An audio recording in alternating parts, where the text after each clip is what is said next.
Welcome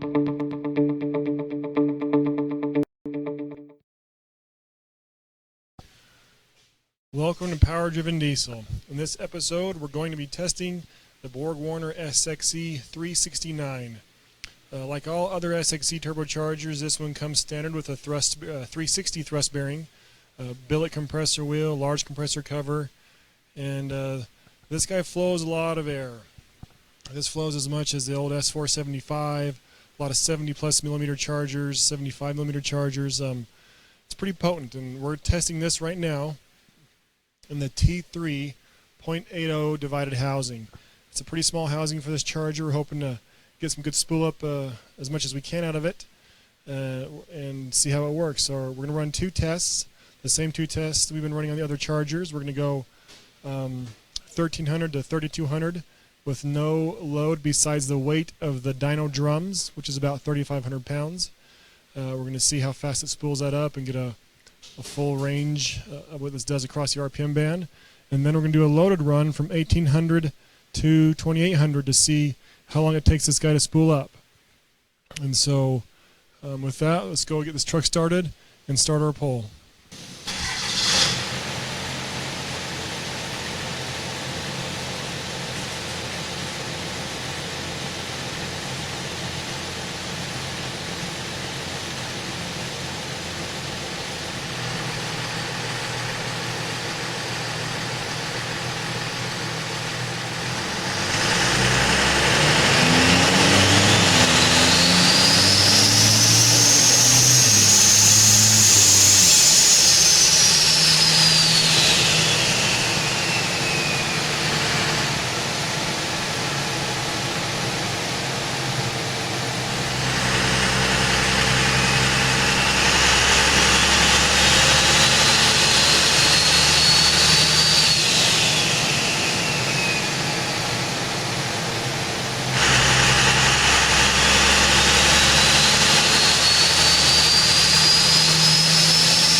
Okay, let's pull up the dyno graph as I'm walking over to the computer and let's see what it looks like here.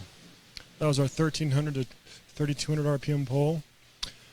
Peak power was 630. That's a good 60 horsepower with the 64.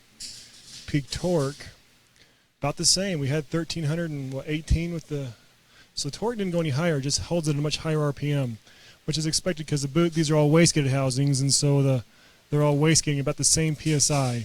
So what's happening is it's just holding that a lot better. So peak power happened where? About 25, 35? Cool. So well, we picked up some good power over the 64 in this 0.80 housing.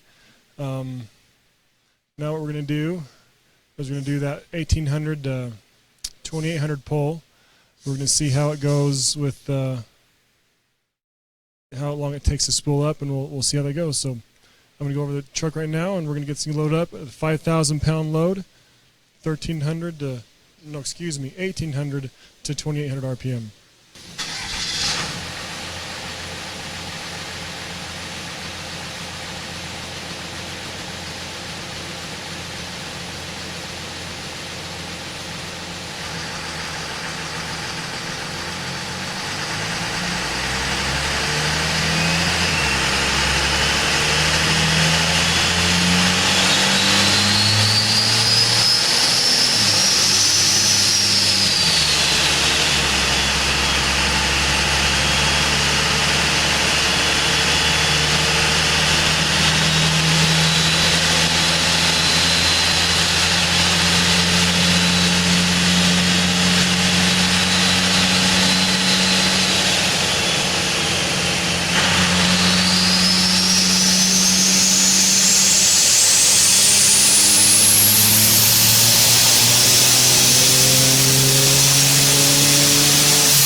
Alright, let's go look at the graph. I'm walking over to the computer right now. Let's see how it did. It felt really laggy. A long time to boost up compared to the other turbos. Smaller, it's smaller SX-E turbos. But the power is good, man. We picked up a lot of torque on that with that load. 1370. What is our peak power? 625, 624. It's about the same power we had last time. And picked up a little bit of torque. And it held it really nice. I mean, we're way. If we did the same test, I think we could run this to a higher RPM, and it'd hold that power pretty good. It's not falling very fast. 2800 RPM might be a little bit on the low side to cut the test off, but at least it gives us an accurate comparison. What we're going to do now is we're going to load two graphs. We're going to load the 362, the 364, and the 369. The 369 I wouldn't put personally in a smaller housing. I believe the .80 housing is the limiting factor. That's why we're not seeing more power. I think we'd see a lot more power. I hope we see more power at the T4. So I wouldn't go to a .70, but we can see just how far behind it is as far as spool up is concerned, which is to be expected. It's a larger turbine housing, a large turbine wheel, and but that's a lot. That's when you're driving, that's huge. That's very, very noticeable. So we went a lot longer time. Even it's interesting how much longer it took seconds to get to 2800 RPM, which is just a indicator of how low it spools. So we can see that the 62 and the 64 kill it in spool up, but you would expect that. Let's look at the average power. Let's see how, okay. So it definitely wins. That's the max. Is that the max or average? That's max. So again, the bigger we go, the worse the average gets. Again, if we ran this to a higher RPM, I think the average would come a lot better. You can see it holds the power better than the 62 or the 64. What's interesting is it's quite a bit down the average. So this is the 69, the .80. We picked up about, go to the max powers again. We picked up a good, 50 horsepower over the 64. So it's a pretty big bump in power. And definitely has a lot more top end than the other two. So anyway, that's how the 369 in that .80 housing performs. We're going to test it now in some T4 housings, see what kind of power we can get out of it, see if the spool up is worse, if it's better, what kind of things. There'll be non-wastegated housings. It'll be interesting to see what happens.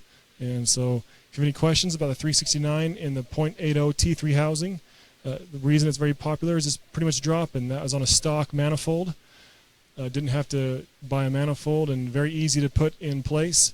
When you do the non-wastegated stuff, you got to change up your manifold and things like that. So anyway, that's the 369. Thanks.